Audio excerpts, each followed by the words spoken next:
Trump removes controversial image following blasphemy accusations. A picture depicting Donald Trump as Jesus Christ has been deleted from the president's Truth Social account after a wave of backlash from far-right Christian figures accusing him of blasphemy. The image, which appears to be AI-generated, was posted to the president's social media account after he labeled Pope Leo XIV weak on crime and terrible on foreign policy in a Sunday night screed. The image depicts the president in a white robe with a glowing outstretched hand placed on the forehead of a man in a hospital bed. Trump is seen surrounded by patriotic symbols including a waving U.S. flag, the Statue of Liberty, and an eagle flying above fireworks and fighter jets. Trump's Sunday night post was online for more than 12 hours before it was removed. Christian performer Sean Foyt argued there is no context where the post is acceptable, while Riley Gaines warned that God shall not be mocked. Right-wing commentator Brillen Hollyhand called the post gross blasphemy, stating that faith is not a prop. Outkick's John Root described the portrayal as reprehensible. Additionally, Isabel Brown of the Daily Wire called the post disgusting and unacceptable, and Michael Knowles suggested it would behoove the president both spiritually and politically to delete the picture, regardless of the original intent. Next news, U.S.-Iran tensions escalate over naval blockade and elimination threats. President Donald Trump has warned that any Iranian fast attack vessels approaching the newly ordered naval blockade will be immediately eliminated. In a Monday social media post, Trump claimed the U.S. has already obliterated 158 Iranian ships, leaving only minor threats remaining.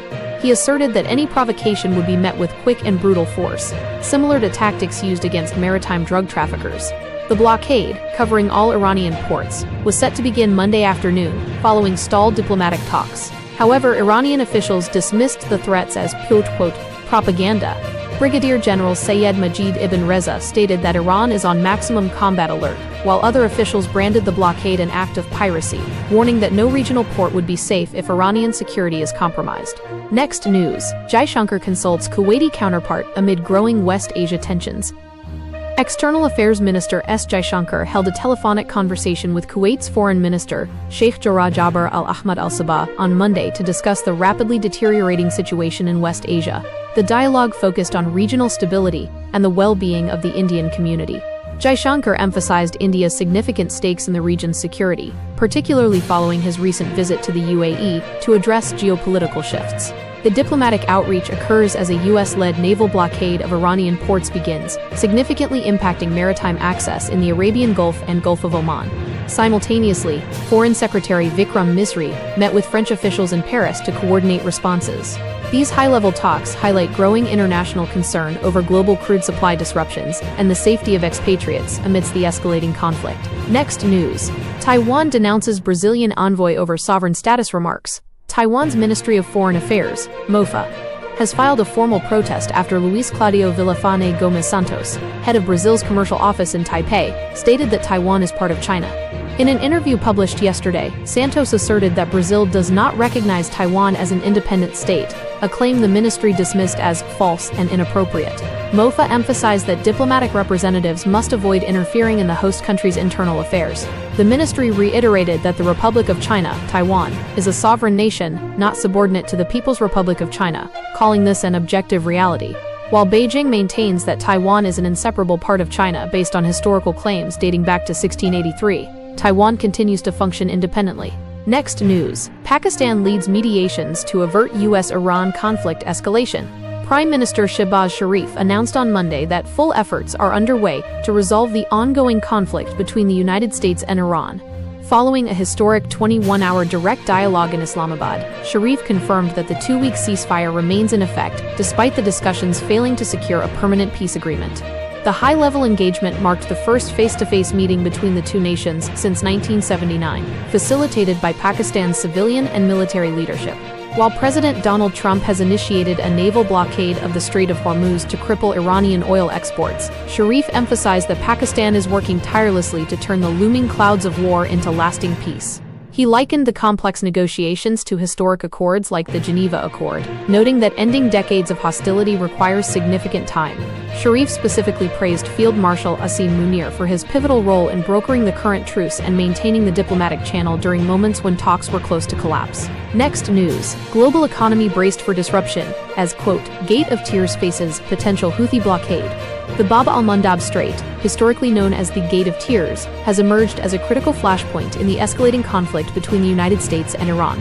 Experts warn that Donald Trump's naval blockade of the Strait of Hormuz could trigger a retaliatory counter-blockade by Houthi rebels in Yemen, effectively sealing off a corridor responsible for 12% of global oil shipments. Brent crude prices have already surged past $100 a barrel as markets react to the potential closure of this vital link between the Mediterranean Sea and the Indian Ocean.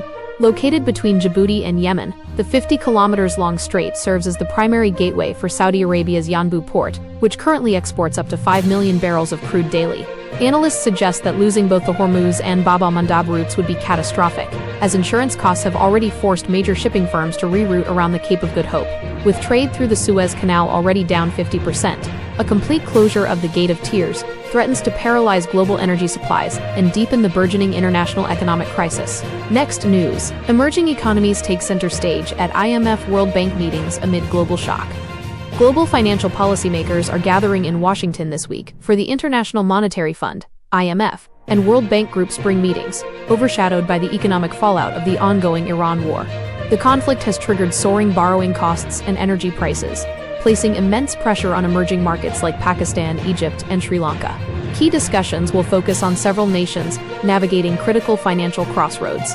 Ukraine remains a primary focus, with its $8.1 billion IMF program bolstered by the recent election of a pro-EU government in Hungary, potentially unlocking 90 billion euros in essential funding.